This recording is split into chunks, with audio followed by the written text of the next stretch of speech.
2 ciphers. Same sender. One took investigators a week to crack. The other took 51 years. Both decrypts said the same thing. A taunt, never a name.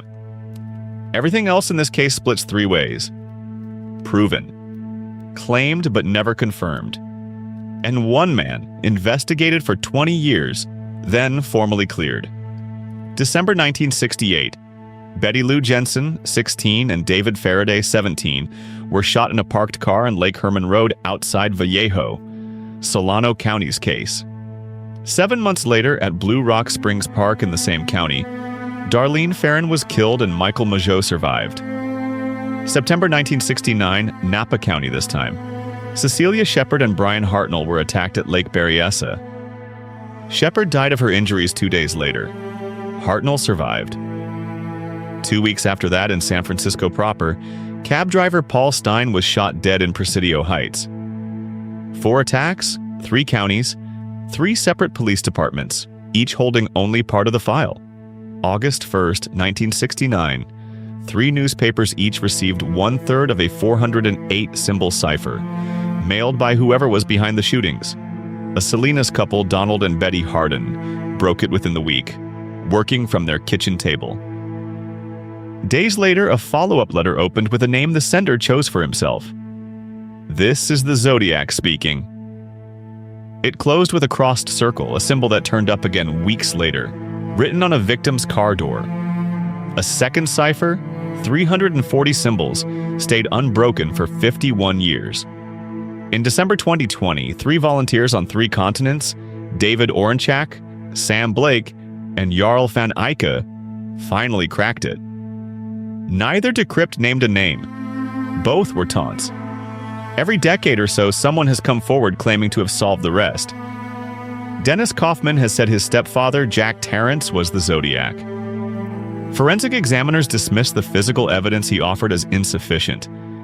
In 2021, a private group calling themselves Case Breakers named a deceased suspect, Gary Francis Post, citing a forehead scar and a matching shoe size. The identification was widely disputed. No witness in the case had ever described the forehead scar it hinged on. In 2022, author Jarrett Kobek's book named A Fourth Man, Paul Dorr. No department has confirmed it, and Dorr's side has threatened a defamation suit. 3 theories, one after another. Not one has produced an arrest. One man carried this case longer than any other. Arthur Leigh Allen, a former elementary school teacher fired in 1968 after a molestation allegation. He owned a watch of the brand a witness described. A typewriter of the same brand and type was linked to letters in the case. His shoe size matched the print at Berryessa. A friend said Allen once talked about wanting to kill, using the name Zodiac himself. In 1991, Michael Mageau, the Blue Rock Springs survivor, identified Allen's photo. The next year, Allen died of a heart attack, never charged. On paper, the case looked finished. Then, a decade later, in 2002, DNA recovered from a letter stamp did not match him. Neither did his handwriting. In 2010, the lead detective put it plainly. Every piece of evidence on Allen came back negative. 7 confirmed victims. The letters themselves claimed 37, a number no department has ever verified. Investigators reportedly worked through roughly 2,500 named suspects, though that figure shifts by source and has never been officially confirmed. Every one of those threads ran through a different desk. Vallejo PD, Napa County, San Francisco Police, each holding only their own slice of evidence, decades before shared databases existed.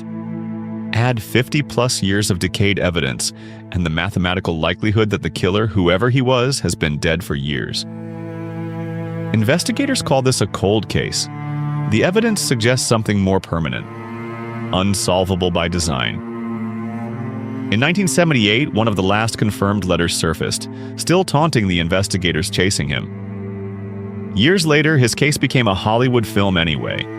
He spent nearly a decade building his own myth, one taunting letter at a time. 2 ciphers got solved.